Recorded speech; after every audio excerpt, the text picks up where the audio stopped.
Hi friends, I'm dermatologist Dr. Deepali Bhardwaj. We'll discuss very interesting life-saving device, that is the Pulseoxymeter today.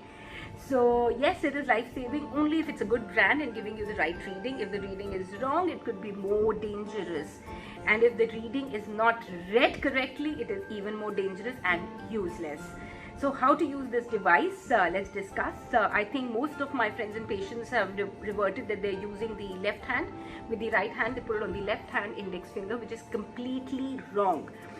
This machine is used for checking SpO2, the saturation of the oxygen in the capillaries in the end of the fingers, the distal digits.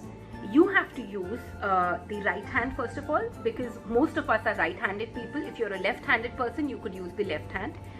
In this, the best finger is not the index finger. The best would be the third finger, the right middle finger or the thumb. These two are the best fingers to use your pulse oximeter.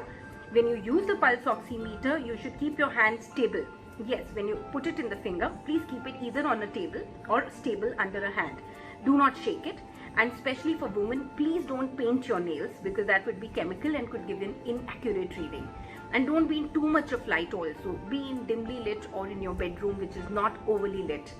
Lastly, friends, this is not life-saving. Life-saving is, of course, physical distancing and masks, proper masks, which is an art in itself. And yes, most importantly, eating healthy and increasing oxygen in our body, which is with the help of yoga, exercises and various things. Please feel free to ask me questions which I would love to revert to, and please use this device correctly. All the best, and I'm sure that science is going to win as always over this pandemic also. Stay healthy, stay fit.